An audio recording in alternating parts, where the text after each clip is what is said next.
Hi, I'm Rick Schaff, and thanks for joining me on Turning Your Health Around. Now, this may surprise you, but thinking negative could be the biggest catalyst holding you back from turning your health around. Most people simply have no idea how powerful and health-changing your thoughts actually are. But today you're going to learn one of the very best-kept secrets of creating good health, and that is, of course, thinking positively. Now, in his best-selling book, Think and Grow Rich, Napoleon Hill shared over 25 years of research into exactly what it was that made a person rich in life. His book involved an intimate study of about 500 of the world's richest men, and in conclusion, Hill put together a list of about 12 traits that embodied a person's ability to live a life in complete richness. Now, contrary to what most people would typically think, material wealth came in last place on this list. And surprising to most, the first trait on the list was a positive mental attitude. And just for the record, the second trait on the list was sound physical health. Now, it's no accident that having positive mental attitude came before good health on Hill's list, because as I've come to believe, it's virtually impossible to create sound physical health without first being able to think in a positive manner. Now, let me explain that. We've all heard it before. You are what you think, or you become what you think, right? Well, books like The Secret are based on this idea. They refer to this phenomenon as the law of attraction. Now, one of my favorite quotes from this book is by the great automobile pioneer Henry Ford, who said, "Whether you think you can or think you can't, you're right." Now, the contention is that most people spend the majority of their time dwelling on what they don't want in life, and then unknowingly, those are the very things they end up attracting. Like a magnet, they pull in negative thoughts to create their own reality. I hate my job. I'm so fat. I'm such a dummy. Come on, now you know what I'm saying here. The idea is to stop dwelling upon that, on the things that you don't want, and instead shift your focus and meditate on the things that you would like to see happen. So a better way of thinking would be like this. I want to find a job that's better for me. I want to be in a better shape in 3 months. Or I want to learn more about the world so I don't feel so stupid. It's a much more positive way of thinking. Now, one way to facilitate this change is to use the power of visualization. See, when you visualize, you actually materialize. And so, to give you an example, scientists found that when an athlete visualizes about an upcoming competition, the same muscles he uses or she uses in that event will actually fire during an intense visualization session. Now, that's pretty interesting to me. It proves that the mind is much more powerful than most people would like to give it credit for. So when you start to focus positively on the things you want, that part expands and grows, and the negative thoughts of what you don't want just start to contract and fade away. I remember one night as I was laying in bed, I had a profound revelation about the power of thought. I was thinking about my life, and I was, of course, trying to think of all the things that I could do to control a certain situation. When suddenly I realized I didn't have control over anything really, except one thing, and that was my thoughts. Now, as far as I can tell, the only thing God gave us control over in our lives is our thoughts. That said, your thoughts must be very important. And from that day on, I started to treat my thoughts with much more respect. Now, this realization was life-changing for me. It led me to start reading a lot about positive thinking, and I found a lot of research over the last several decades that showed me conclusively that our minds have a very profound influence on our bodies. Now, unfortunately, I don't think the medical community or the general public I think they underestimate the power that the mind has on the physical body. And perhaps the biggest thing most people don't understand is how our thoughts affect our bodies on a cellular level. Now, I know some of you people reading this are like, okay, what the heck is this crazy guy talking about? But it's true. When you have positive, happy thoughts running through your brain, they release chemicals that send out messenger chemicals to all the other parts of your body that provide healthy benefits. So let's just think about that for a second, okay? If the brain is the command center of the body, and the chemicals you're releasing in your brain have a direct influence on other parts of the brain that send out commands to the rest of the body, this is going to create a domino effect of positive chemical reactions that will actually help you heal. Now, so the old saying that laughter is the best medicine obviously seems to hold some merit here when you think of it that way. Conversely, when you have negative thoughts, your brain also releases chemicals, but these ones aren't so good. In fact, they affect you on a cellular level in a detrimental way, and they create negative repercussions on your health. So think about that the next time you have your thoughts. Now, if you are someone who is continuously bitter, continuously angry, you're depressed, or you're negative about everything, these chemicals are going to begin to wear you down, and eventually they're going to help contribute to a loss of function, which is going to lead to more and more stress in your body. Unfortunately, the body doesn't deal very well with long-term stress because stress produces cortisol, and as the stress grows, so does your body's need to make more and more cortisol. As a result, your body may have to start stealing the raw materials it needs to make more cortisol, and unfortunately, it's going to steal them from the areas where we need to make things like our testosterones and our estrogens or other hormones. So the cortisol, steal we're talking about here is going to lead to a multitude of problems, from weight gain to sleep issues to bone loss to thyroid issues to adrenal problems. This is all obviously things you don't want to get into. And all of these because you chose not to think positively, right? Who would have thought? Anyhow, so what can you do? One of the best ways to combat negative thinking is to change your environment. Personally, I like to post inspirational artwork and statements in my office area where I spend most of my time, or around my house. You could also try joining an internet group that sends out positive messages to you on a daily basis. Now, this is great because we all have our phones with us every day, and every time we get a message, we look at it. And if the message is always positive, bam, it's going to help you, right? So reading books is another great way to be more positive, and it's very helpful. And I also think that you got to seriously think about the people in your life that are negative. You got to consider spending less time with people who are negative, because at least until you change the way you think. The point here is to surround yourself with positive people, positive places, and positive things, because all of these will begin to have a positive impact on your thoughts. And once you create that positive base, all things will be possible in turning your health around. Hi, I'm Rick Schaff, and thank you for joining me on Turning Your Health Around. Hopefully, we are all thinking a little bit more positively after watching the first video, and now the next most important step is to get properly hydrated. Now, since our bodies consist mostly of water, we're about 60 to 75% water, simple logic suggests that one of the most important things we can do to stay healthy is drink clean, fresh water. In fact, the World Health Organization claims that 80% of all world illnesses would be eliminated if people were able to drink pure water. Right now, there are millions of chemical reactions taking place in your body, and water is necessary for every single one of those to happen. So if you're dehydrated, your body will basically just start to slow down. And this is going to limit your progress in things like weight loss, and can lead to other health problems as well. Now, in his book, Sick and Tired, Robert O. Young basically says that when you die a natural death, you die from dehydration. So for example, you may get pneumonia, but you don't really die from pneumonia. You really die from dehydration. Now, that point always drove home to me how important hydration is. And since we lose about 10 glasses of water each day just by our normal everyday metabolic processes, you can start to understand why it's vitally important for all of us to drink more water on a regular basis. Unfortunately, most tap water has some issues that we need to be aware of. And in the past, the three biggest pollutant concerns came from lead, radon, and nitrates. But today we're faced with even more concerns, like residue from pharmaceutical drugs, and most notably, disinfection byproducts. Robert Slowback is one of the premier pioneers in water treatment, and he was the first person to help me understand the risks associated with DBPs, that's disinfection byproducts. It appears that when we add chlorine to our water, and we need to kill harmful bacteria, it chemically reacts with naturally decaying organic matter like grass and twigs, and that creates DBPs, and they are extremely carcinogenic. In fact, it is estimated they are 10,000 times more toxic than chlorine alone. And out of all the toxins present in our water, DBPs seem to be the nastiest.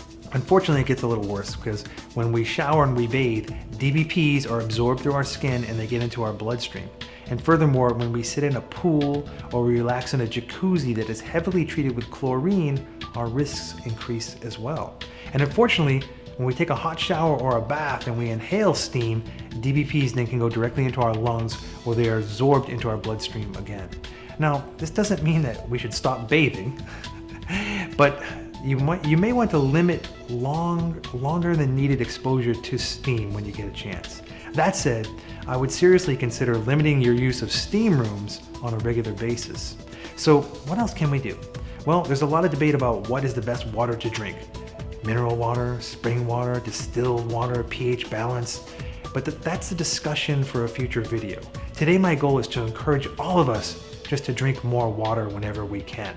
However, I will say this, I think that the smartest investment would be to install a reverse osmosis water system in your home and or at your workplace, because this will ensure that the majority of the water that you drink will be safe from contaminants, and it will only cost about $200 to $250. If you are really serious about getting clean water and have the means, investing in a whole house water filter would actually be ideal. These systems have really come down in price over the last 5 years, and now it's possible actually to get a decent system today for less than a couple $1,000s. Now, in regard to bottled water, which is definitely the main source for a lot of the population, most people believe that bottled water is a great idea, but the reality is that few states have very strict standards for bottled water, and many test results show that most bottled water contains some kind of pollutants, actually most of the same pollutants we find coming out of our faucet. So additionally, there's always a concern that the plastic leaches harmful chemicals into the water, especially in hot conditions like in your car on a hot day. That said, you never know the conditions the bottled water was in or was subjected to before you bought it, right?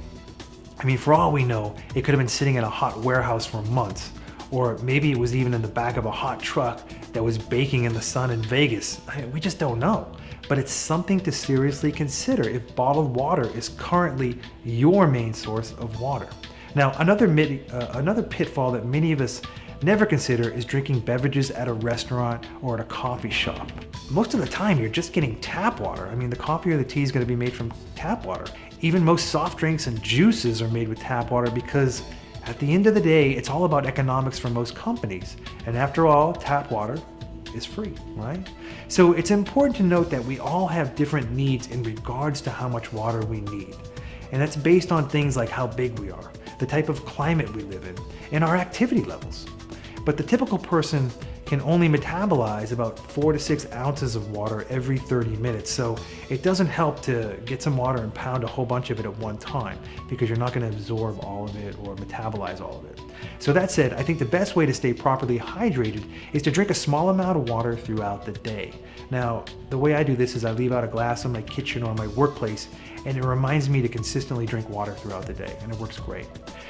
Some people, in order to make the water taste good, they add a little bit of fruit juice to it, or they have fruit floating in it, or they use a little bit of lemon with some stevia. Whatever it is, just whatever you need to do to get good clean water, do it. Believe it or not, the more you drink water, the more your palate will shift, and you may even find that it's going to be delicious tasting one day. I mean, for real. So, and lastly, just because you drink water, it doesn't mean your cells will absorb it and stay hydrated. If you drink a lot of water and you still have the effects of dehydration, you should consult a healthcare professional immediately and figure out what's going on for all of the reasons we just talked about. However, for most of us, drinking more clean, fresh water may be the easiest and most effective way to start turning our health around today. Hi, I'm Rick Schaff, and thanks for joining us on the third video of Turning Your Health Around. Now, if you've started taking my advice by first thinking more positively and by second drinking more water, then you're ready for the next critical step, and that is cleaning up your digestive tract, especially your colon. Now, the old adage, you are what you eat, is kind of true, but it would be more accurate to say that you are what you absorb. The truth is that you can eat all of the best foods possible, but if your digestive capabilities are impaired, you won't be able to absorb and utilize those nutrients your body needs to produce radiant health. Now, there are many things that cause digestive issues, but we're going to focus on what I consider to be one of the biggest problems. People just don't eat enough foods that have good, helpful fiber in them. Our bodies were designed to work by taking in about 30 to 40 grams of fiber a day, and unfortunately, the average American only eats about 10 grams. So without enough fiber, the muscles that help move food through the intestinal tracts don't have anything to grab onto. It's kind of like spinning your wheels in the mud. It just doesn't go anywhere. So the main thing to remember is that whenever you don't get enough fiber from vegetables and fruits, things can get stuck and basically start to rot. Okay? Those create toxins which are eventually going to be absorbed back into your body, and as you can imagine, this mess will destroy any progress and lead to a variety of health issues, okay?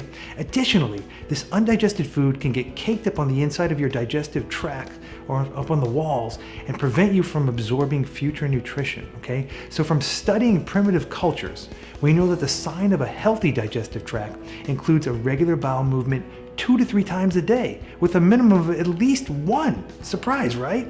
Now, unfortunately, the typical American only has a bowel movement 2 to 3 times a week.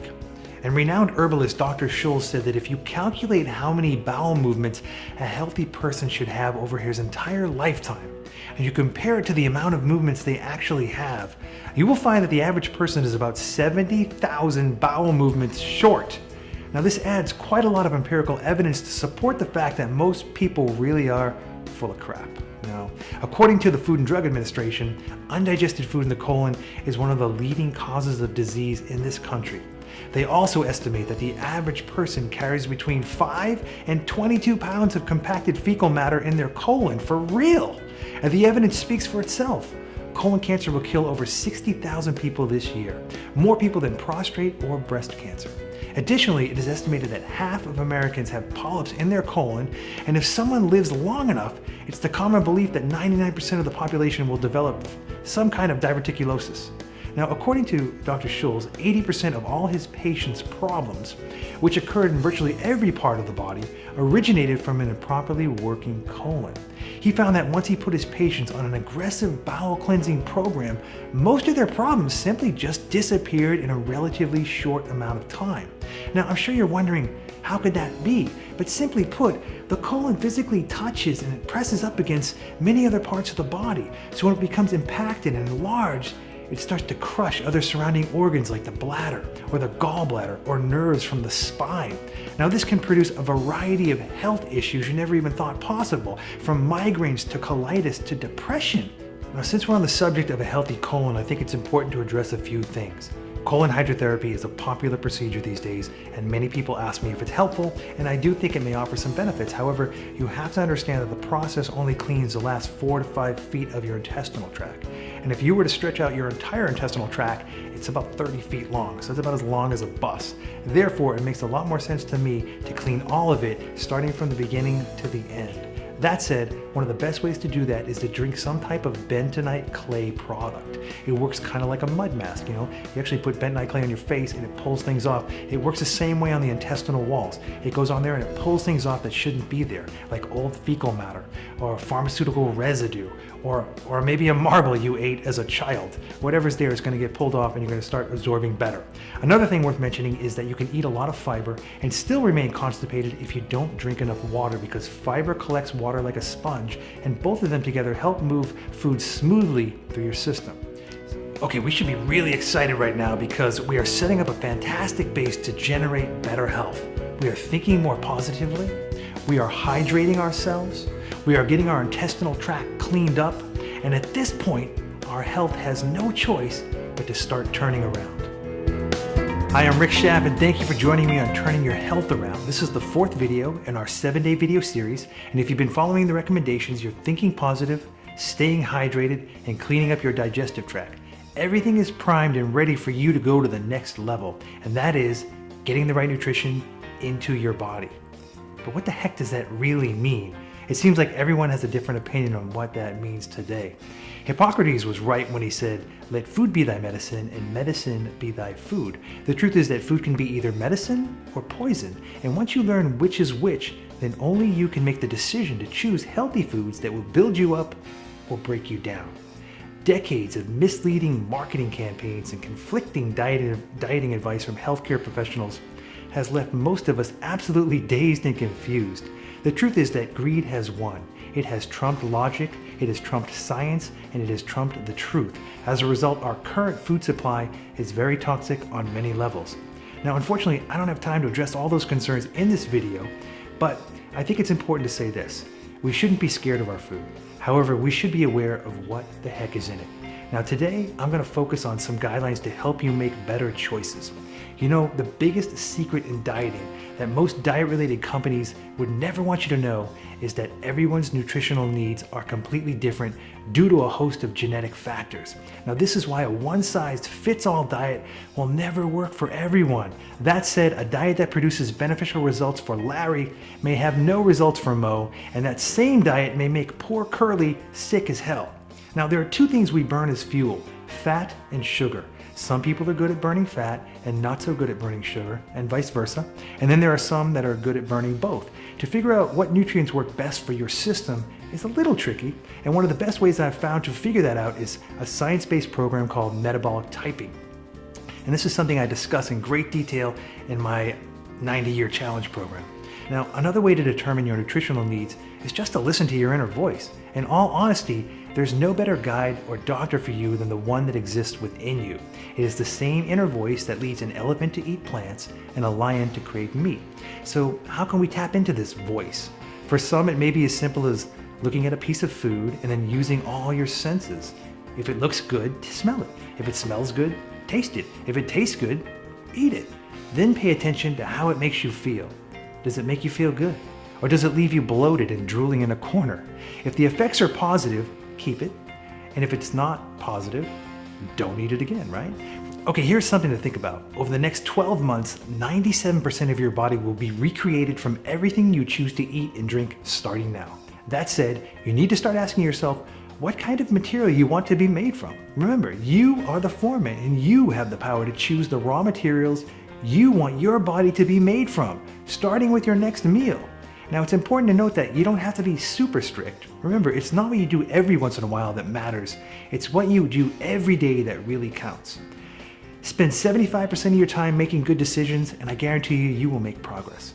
It is important to realize that your blood is made from everything you eat and drink, and it provides the fuel all your cells need to do their job.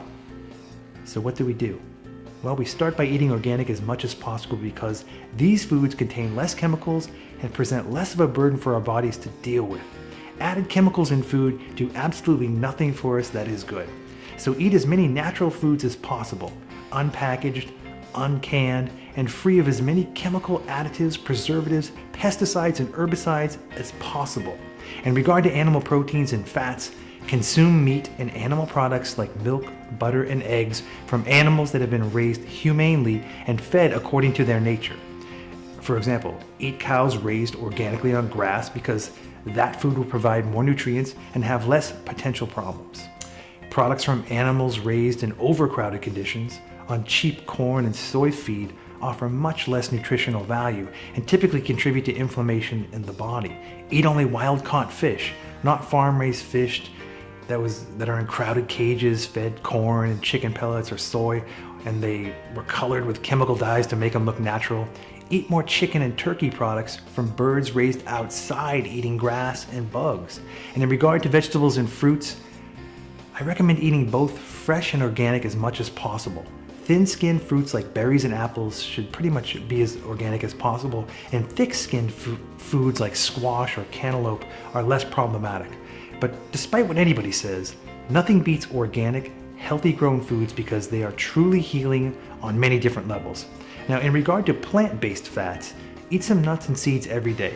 I eat a mixture of raw, dry, roasted, and sprouted whenever I can, and I stay away from nuts roasted in oils like corn, soy, cottonseed, or peanut oil.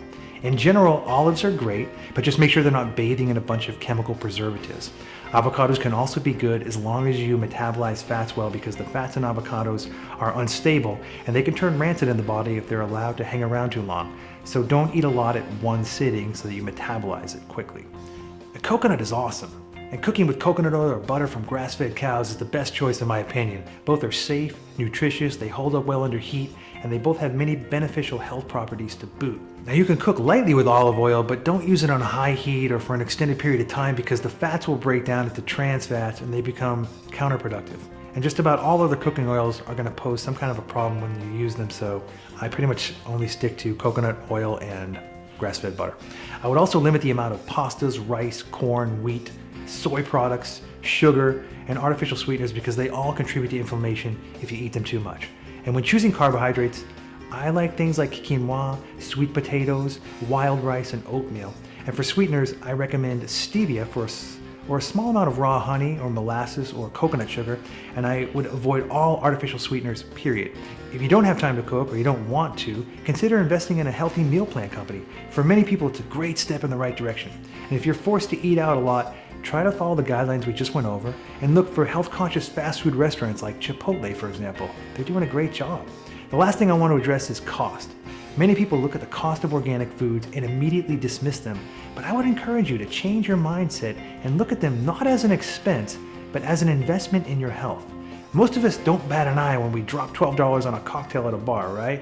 But when we see a dozen high-quality eggs priced at $6, we about lose our freaking minds.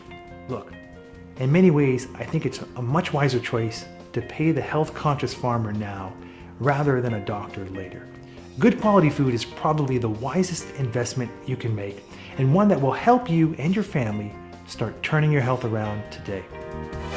Hi, I'm Rick Schaff, and thanks for joining us on video number 5 of our 7-day video series. Okay, we are really rolling now. We've learned how important positive thinking is. We are hydrating, we're healing our gut, and we have a much better idea about what to eat. So the next critical step is to circulate all of that healthy nutrition we're eating to our glands, our organs, and every other part of our body.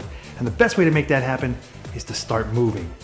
Nutrition and exercise go hand in hand to create optimum health, because exercise improves the efficiency of all body systems. When we exercise, blood is forced toward the surface of our skin where it nourishes and heals. That's why our face turns red when we train. Listen, bringing blood to the surface of your skin will create healthier looking skin. And believe me, it's much more effective solution than any face lotion you could ever buy. When blood circulation is bad and blood flow is restricted, areas that don't get enough blood can actually die. And they may even need to be surgically removed. While this is extreme, it illustrates how critical good circulation really is. Now, additionally, creating good blood flow to the brain has incredible benefits as far as cognitive function goes, especially as we get older, because it improves our ability to think more clearly and react faster. In her book, The Developing Person, Kathleen Berger explains how increased blood flow to the brain actually helps with the uptake of neurotransmitters and the acceleration of dendrite production, man. That is something to consider in an age where dementia and Alzheimer's is advancing at such a rapid pace. Now, the best way to create circulation is through some form of exercise, and I highly recommend weight training because it helps promote muscle mass, which is critical as we age because we lose muscle more easily. Breaking down muscle forces our cells to make more proteins, and this has a dramatic effect on our metabolism. It actually boosts it by almost 30% more. That's why creating muscle is a much better fat-burning exercise than most other forms. Aerobic exercise is also important because it helps the body get rid of toxins by sweating more. Now, the other side effects of exercising aren't too shabby either. Exercise helps burn fat, as we all know, but it is important to understand that the more body fat you have, the more estrogen your body will make because fat cells release estrogen, and that makes it even harder to burn fat. Unfortunately, fat cells also release a small amount of inflammatory chemicals, and they contribute to stress as well. And that also works against us and encourages the body to store more fat. So you can see we're kind of getting behind the 8 ball the more fat we have. Additionally, we know that some cancerous cells need estrogen in order to multiply rapidly. And that said, if you keep your fat lower, you're gonna have less risk of developing certain kinds of cancers. But the hits keep coming, man. The toxins we take into our body on a daily basis, so we don't get rid of them, they like to store themselves in our fat as well. And they're just doing that to protect us. Oftentimes, this is a problem when we try to lose weight because our body can get very stubborn and not want to release the fat because it's trying, again, to protect ourselves from releasing dangerous toxins into our bloodstream. So as you can see, the more fat you put on, the harder it becomes to get it off, and the more detrimental to your health it becomes. It becomes a very tough cycle to get out of. But you know what? You can do it. And people all over the world do it every day. And so can you by turning your health around. Now, good nutrition and regular exercise are the equalizers to help you conquer this problem. All right, let's look at some of the ways exercise equalizes these problems. Regular exercise strengthens your heart muscles, which allows you to pump more blood with each beat. That means more blood gets pumped through your lungs where it is enriched with oxygen, and oxygen-rich blood is then pumped throughout your system. Now, this is critical because every one of our 100 trillion cells needs oxygen to produce energy. And creating more oxygen can also be helpful in fighting some cancers because they typically have a harder time growing in oxygen-rich environments. Boom, right? Another incredible benefit of exercise is that it helps us secrete and utilize insulin more efficiently. Today, diabetes and pre-diabetes has become epidemic. That said, stabilizing insulin levels has become a crucial issue to tackle. And once again, good nutrition and regular exercise are the best equalizers available to tackle that issue. Insulin also has a balancing effect on our hormones, and that helps keep all of them running in sync. Exercising also releases endorphins, which are morphine-like compounds that act as natural antidepressants. Runners refer to it as a runner's high. These helpful chemicals released on a regular basis will add to your feelings of well-being, and they may even be helpful in fighting some depression. Now, if for some reason you have decreased mobility, like an injury, you can get more oxygen circulating through your body by incorporating things like daily breathing exercises designed for this purpose, through Ayurvedic breathing and some yoga techniques as well. But you could also spend time in a hyperbaric chamber, which uses increased air pressure to saturate the body with oxygen. Another effective way to stimulate circulation if you are immobile is to use hot and cold water therapy. Cold water on the skin stimulates your blood to move to the core, while hot water draws it back to the surface area. This back and forth shuttling motion of blood increases circulation in a very powerful and healing way. Hot and cold water therapy can easily be incorporated into your daily routine when showering. You just simply turn on the hot water as hot as it can be for 3 to 4 minutes, get the body hot, and then alternate to cold water as cold as you can make it for 1 to 2 minutes, and do about 5 rounds of this, and this will shuttle the blood back and forth.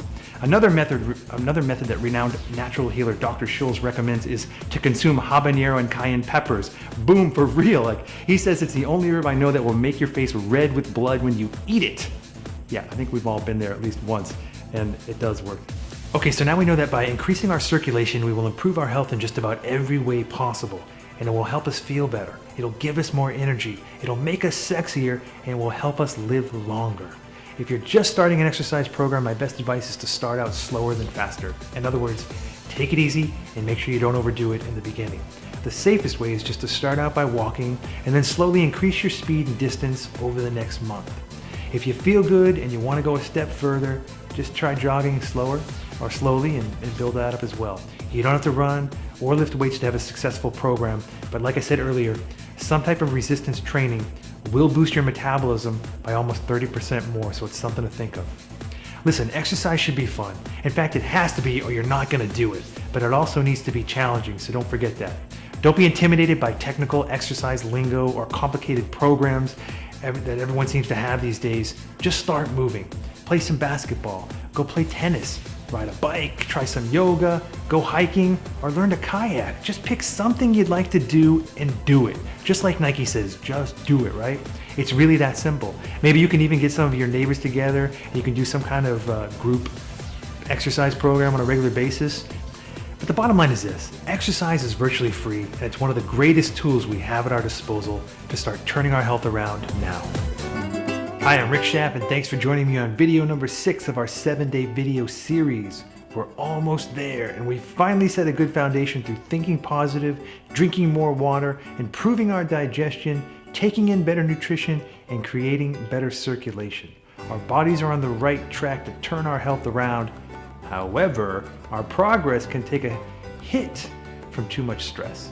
Now, stress has been one of the hottest topics in today's health news, and it has become the go-to problem responsible for pretty much everything. Not sleeping enough, having a low sex drive, got a skin rash. Yep, it's all about stress. And for the most part, they're right. But most people don't really understand how to define stress. Most people hear the word and relate it to obvious things like paying your bills or problems at work or, problems with a loved one. But it's much more than that. Every great war strategist will tell you you've got to define your enemy before you can defeat it. So let's make that happen. First of all, there are many different kinds of stress, and not all stress is bad for you. Using the analogy that a diamond can only be produced from intense pressure, there is such a thing as good stress, right? This is the kind that helps you grow and develop both physically and mentally. This is called eustress, like the physical stress created when we exercise, or the stress from a baby bird breaking free from its eggshell into life. These are all examples of good stress. Now, the bad kind of stress can come from many different areas. It can be mental, it can be physical, it can be chemical, and it's all very destructive. This kind of stress or distress can lead to malfunction in the body, and eventually it's going to lead to a disease, most likely. Our bodies can handle short amounts of stress, and we can do it pretty efficiently, but we aren't designed to deal with long-term stress very well. Long-term stress eventually beats us down. It can speed up aging, it can rob us of energy, impair our memory, interfere with our sex life, or trigger anxiety, depression, or anger. And it can keep us up all night, or it can lead us to substance abuse. And it's the hidden stress in our lives that cause the most health damage. And one of the biggest stress most people unknowingly subject themselves to on a daily basis is a poor choice in diet. This is exactly what we discussed on our last video. Today, most people are mostly concerned with calories. If the calories are low, hey, then obviously it's a healthier option, right? My God, people, take a moment to look at the ingredients on labels, please. Believe me, the body reacts very differently to 100 calories of fresh organic broccoli than it does to 100 calories from a candy bar. I recently had a doctor friend of mine recommend a low-calorie ice cream treat to his followers on Facebook, and 70% of the ingredients were completely horrifying. High fructose corn syrup, hydrogenated oils, artificial colors, artificial flavors, artificial sweeteners. I mean, it was pathetic. I mean, talk about stress on your body to absorb all that crap. Okay, and this comes from a highly educated friend of mine who has the best of intentions, but he also has a tremendous lack of understanding about how nutrition relates to vibrant health. Now think about this for a second. When your blood is full of things like excess sugars, rancid hydrogenated fats, or man-made chemicals, it starts to agitate the areas it comes into contact with. I like it to the analogy of rubbing a hairbrush over your bare skin. At first it isn't a problem, but when you keep doing it over and over again, day in and day out, eventually your skin is going to get irritated, it's going to turn red, it's going to get inflamed, and you're going to create some serious damage. That said, eating man-made chemicals on a regular basis is going to create this kind of damage, but you're not going to be able to see it because it's going to be on the inside of your body. Food sensitivities are another big problem like this. When you constantly eat food that causes inflammation in your gut, it will eventually cause damage, which is going to lead to poor digestion, out of balance bacteria levels, or a leaky gut. Other hidden stressors come from things like taking too many pharmaceutical medications, parasites, or exposure to too many chemicals like all the different cleaning chemicals you have in your house or in your laundry detergents, or all the man-made chemicals we have in all of our cosmetic products we use day in and day out. I mentioned sleep earlier, but it's worth mentioning again. Intentionally depriving yourself of sleep to work more or train more or to do anything else except rest is not going to be beneficial. In fact, it will be very stressful for your body. Unfortunately, I think some Facebook postings meant to be inspirational are unknowingly doing much more harm than good. I see things all the time like, hey man, I just worked 16-hour shift 3 days in a row and I'm at the gym getting it in. It's midnight and I gotta be up at 6 a.m. I'm making it happen. Okay, beating yourself into submission is not the answer to creating genuine energy and radiant health. There are times when you just need to use some wisdom, right? Actually, all of the things you have learned so far in the 5 previous videos have really prepared you to cut down on a significant amount of stress in your life. Thinking positive, check. Drinking more clean water, check. Improving your digestion, check. Improving your nutrition, check. Exercising, creating eustress, right? Check. Man, I mean, look at how well we're doing here. The bottom line is that all symptoms are warnings that the body is breaking down. And if you don't act on these warnings, things will likely get worse. If you have symptoms and you can't figure out why, then I would recommend seeking the advice of a qualified healthcare professional like a naturopathic doctor or a functional diagnostic nutritionist. They are well trained in identifying hidden stress where function has been lost, and they recommend healing opportunities to help you recover balance and regain your health. As you can see, hidden stress is a catalyst that unknowingly holds most of us back from reaching our true potential in health. Identifying it and reducing it as much as possible is a key step in turning your health around. Hi, I'm Rick Shapp, and thanks for joining me on video number 7. This is our last video in our 7-day video series. And I'm really happy we all have this helpful information. At this point, we should all have a better understanding of nutrition, and I would like to finish our series by looking at supplements, not from a magic bullet sort of perspective, but as a way in how some supplements can do exactly as their name suggests, and that is supplement our diet so we can function better. So let me start off by saying that the supplement industry is a multi-billion-dollar industry, and just like the pharmaceutical and food industries, the majority of supplements have been trumped by greed. Many companies in the industry boast phony science and clever half-truths to sell millions of worthless products to tens of millions of people every year. Now, when I walk down the aisles of most supplement stores, I am completely appalled by what I see. I see rows of brightly colored pills and potions, muscles in a bottle, facelifts in a jar, and formulas that both overpromise and underdeliver. But there are some supplements that can be very helpful.